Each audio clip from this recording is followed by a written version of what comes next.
Today's video, I am going to be, of course, putting on the tinfoil hat. Since this week, we have a bunch of showcases in Japan coming up with not only the Tokyo Game Show, which everybody eyes is on, but as well as the creators of the Yakuza series, RGG Studio, coming out of nowhere, announcing that they are holding a RGG Studio summit to showcase their upcoming games that will be released. This is going to be held on September 14th, and I'm gonna leave it to you to convert the time from Japan to wherever you live, because it hurts my brain to think of doing that. So first up, of course, is the obvious, so obvious that even your grandmama with cataracts in her eyes can see it coming away. The Yakuza 8, aka Yakuza Like a Dragon 2 sequel. We've already seen a little bit of it. I think it might have been leaked or shown somewhere on the web. And it doesn't surprise me considering how much of a great success Yakuza Like a Dragon was. It even won my stubborn Kiryu-san only heart over. I can't help but love Ichiban. I hope that they fully lean into the more wacky subquests, because the subquests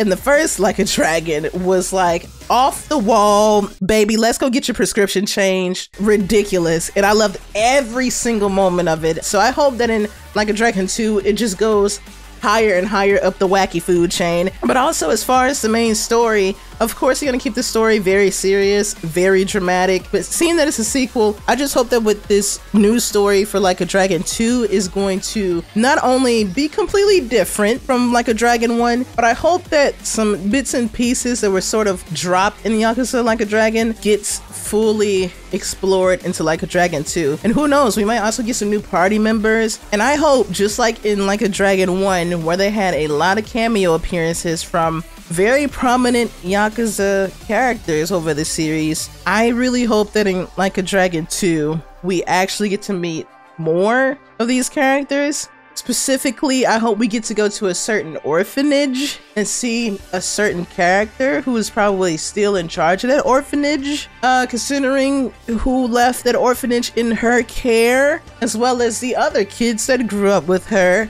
at this orphanage, wink wink. And I also hope that we get to go to a new location, and I also hope that with this new location that we get to see the orphanage, because the orphanage is in one specific location and everybody that's played Yakuza 3 knows where it is, and we haven't been in that place in Like a Dragon yet, so I'm about to smoke on that copium pack. But moving on, as far as for the Judgment series, that's where my faith starts to wane a little bit about the future for it, because of the fact that the main actor, who is Kimura Takuya, and he is managed by this super powerful giant Japanese idol manufacturing company called Johnny Entertainment, who has been managing him his entire career.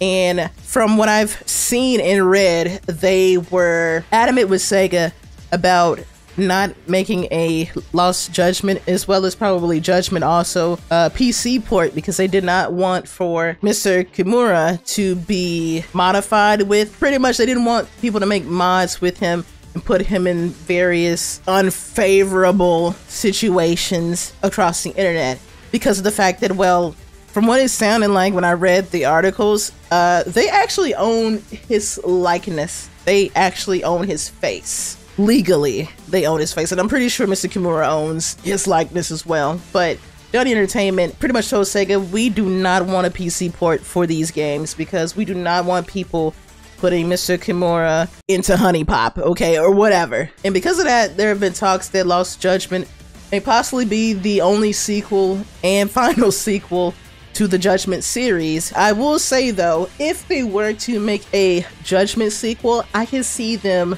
taking perhaps one of the characters in the game and making them the forefront of Judgment, and sort of doing something with Takayuki Yagami, who is Kimura's character. Maybe Yagami has officially retired from being a detective, so someone else takes over. I can see Sugiura, who, along with Tsukumo, they both have their own detective agency in Yokohama, or they could do Kaito, because they did give Kaito his own DLC. But also at the same time, listen, Kaito, I feel like Kaito just learned how to spell his own name not too long ago. Kaito's not a bad person, but when it comes to being a detective, I would definitely put my faith more in Sugiura than in Kaito. It's not looking too favorable. We might not get a third Judgment. If we do, I'm pretty sure that it would probably be on the PlayStation 5. Or if we do, then there might be like a contract where they can make a certain amount of games with Mr. Kimura. But I'm just saying, I'm not putting all my eggs in that basket, because Sega is going to snatch that basket and throw it against the wall. Now, as far as any other games that RGG Studio could possibly release, I could actually see them, because they helped remake this particular fighting game that is Sega's only fighting game. I could see them actually announcing Virtua Fighter 6. Yes, I said it. It has been a long time since there's been a last Virtua Fighter release from Sega. The Virtua 5 Final Showdown that was made free to play on the PS4, PS5 about a few months ago, it was really successful. They actually got 8 million downloads, and not even Sega saw that coming. So it ended up grabbing a lot of people's attention, and I think with this newfound confidence and interest that they weren't expecting, they might just go ahead. They more than likely have already gone ahead and greenlit for there to be a Virtua Fighter 6. And also with Virtua Fighter 6, I would not be surprised if they kept with the free-to-play format that Virtua 5 Final Showdown has, and if they did their homework and research very correctly, and I mean very correctly.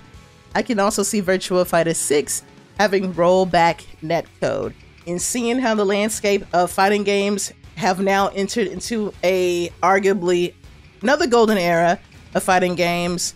At this point, if you are releasing a fighting game without rollback netcode, the chances of it flopping like a fish on the beach gets much higher. Would it automatically be a flop? No, but a lot of people would be very hesitant to play that game. And let's see, some more predictions that I have. I can actually see RGG Studio possibly announcing that they're going to be porting over a few Yakuza games that are still Japan only. I know there's like one where it takes place in feudal Japan, and I think that one is called Yakuza Ishin. I know there's also another one with like a different character, and from what I've seen, they actually made TV adaptations of that particular game. And I believe the name of that one is like Black Panther, like a dragon, something something. I can see them porting that over to the PC and the PlayStation 4 or 5. Since I believe they were originally handheld games, but I can see them bringing over to the West a lot of Yakuza spin-offs that we never got a chance to play, and these games are like at least 10 years old. Is there anything else? The only thing I could think of is maybe them announcing that they're going to be doing a Yakuza Kiwami 3. I would not be surprised if they're still trying to remake all of the previous Yakuza games up to 6 so that they can all have modern console graphics as well as mechanics. So I can see Yakuza Kiwami 3, Yakuza Kiwami 4, and Yakuza Kiwami 5. But also at the same time, they did release a remaster collection of Yakuza 3 to 5. So I think that would be the only reason if there was no Yakuza Kiwami 3. But I can see them being like, well, we already remastered those 3 games. Their graphics are already pretty okay. There's really no need to do anything else. I can't wait until September 14th so that I can do a reaction to this summit. Hopefully, most of these predictions come to life. If not, I will be okay. You know why? Because these are nothing but mere predictions and speculations. And what do we always say over here?